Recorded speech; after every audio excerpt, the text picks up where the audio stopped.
生態攝影師經常穿梭喺叢林之中，好似福爾摩斯咁揾出動物嘅行蹤。而香港亦都有一位喎。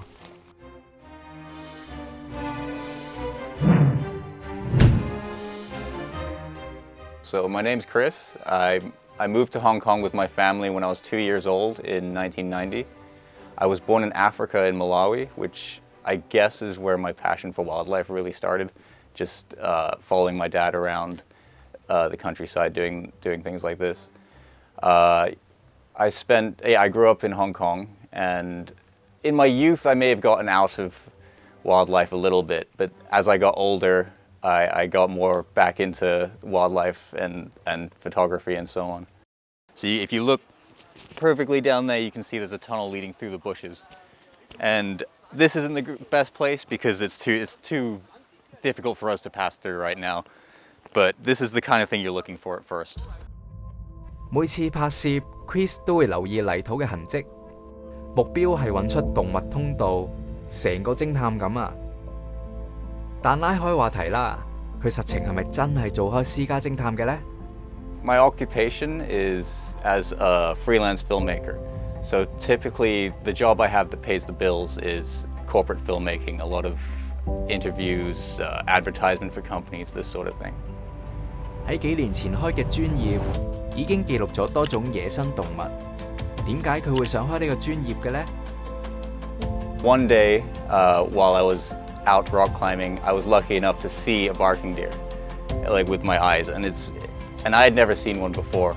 I'd heard they're out there, but I'd never seen them. And the fact that I knew that one was there told me that if I got together the equipment, all I needed, I could get footage of it using a trail camera. So yeah, that led to my very first shot of wildlife in Hong Kong. And after looking online, searching through things, I couldn't find much else of anyone who was posting wildlife in Hong Kong. So I thought that was a good niche for me to start uploading to. I would probably suggest putting the camera around here. I would actually recommend putting it on those steps because it's quite a nice scenic thing to do. I can tell this is a good spot because, well, first it's quite clear. There's a lot of light coming in, so you can get a nice daytime shot.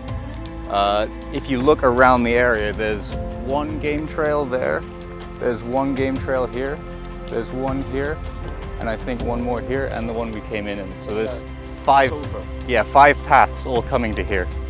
And we saw all this evidence of pigs around. We saw some fresh evidence over there. So this would be a pretty good spot to put up a camera. Chris 啊，你用嘅相機非常特別噃，可唔可以介紹下我知啊？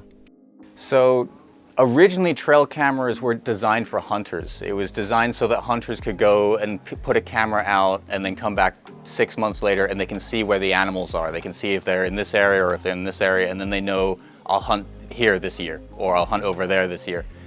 But as the technology has gotten better, photographers start using it as well to capture footage that you would never be able to catch with a regular camera in person. Yeah, maybe this would be where I'd choose to put it. You've got a strong tree here that's not going to blow around too much in the wind, setting it off. There's not too much in the way. It'd be good if this wasn't here, but I don't really want to break it if I don't have to. But yeah, from here we can get a good shot of the steps, and hopefully you'd see some pigs using the steps. It'd be quite a nice shot. So I'll start setting it up. So yeah, that's almost perfect, but typically it's never quite right, so you have to find a way to angle it. So you use a bit of a stick. The reason, is because the angle of the camera is too high, so you need something to change the position. Yeah, so yeah, we can see the animals coming down those steps.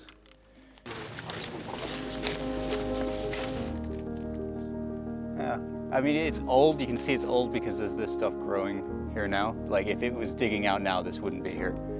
So it does look like a pangolin hole. It's a kind of strange place for it to be, but I can tell it's definitely old, whatever it is. 香港嘅野生動物應該唔多啊，你係咪已經全部拍攝過晒呢？ I've been doing this for almost 5 years now, and I've gathered pretty much all the terrestrial mammals in Hong Kong on film. The only one I'm missing is otters in Mai Po, which will be my next goal. But right now my target is for more pangolin footage, which is extremely hard to come by on its own. Most profound moments. So there's the first one I got, the first shot of deer. When I got that, I jumped up for joy. I was so happy. I hadn't seen footage of deer in Hong Kong before, and I felt like I was the first. I have later found there's a couple shots, but nothing special. My next most profound, most exciting footage was of the pangolin, which I got only just 2 weeks ago. I'd spent 5 years of searching and found very little footage or evidence or anything of them. And then I eventually found a newly made den, so I set my cameras up near there, and I finally got just the best footage I could ask for of pangolin. 你喺深山度打滾咗咁耐啦，有冇觀察到啲負面問題啊？ Okay, the negative things. Yeah, okay. One thing I've noticed more and more about Hong Kong is how widespread the trash is. You can go to the most remote parts of Hong Kong and you'll still find large amounts of rubbish.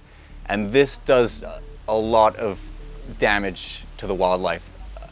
One example I can think of is porcupine. They're very common in Hong Kong, and they frequently get their legs caught in trash and things that's not meant to be there. And they're very tenacious. They'll keep pulling until their leg actually comes off. And they'll walk around with 3 legs because someone left their trash. I'm hoping to find porcupine quills. I can show you a picture on my phone because it feels like the right area for them. And this is where they might get stuck here on the trash and lose some quills. Yeah, I guess there's the smell of food and things will attract, and the bugs in the trash, they'll come for that. This will be people dumping it, and then the porcupine will come to the dump because there's lots of bugs in the trash, and they eat the bugs on the trash.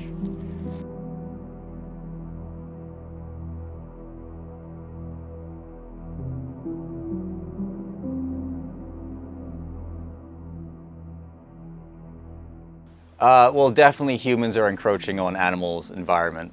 There's literally no choice especially now in Hong Kong, all the wildlife has been compact into several country parks. They have nowhere to go, and they already have less land than the population really needs to survive. There's definitely enough food for the animals in a country park. It's really not necessary for people to come and feed them, or even the government trying to place food to bring them out of the city. That's not going to work. There's already enough food for all the animals in Hong Kong in the forest. If you start adding food to that, it's just going to complicate things, it's not going to work. The government can help by staying out of the way, really. If they had a neutering program, which if they saw through, it would probably be the best thing that they can do. But they only did 10% of the neutering program of the wild boars. 的確有好多問題需要改善。既然係咁，你會點樣評價香港嘅生態系統啊？ I think if you go to anywhere in the world, you can find more than you'd expect. That being said, Hong Kong surprises me. I am always surprised that not only the number of individual animals, but the range of wildlife in Hong Kong.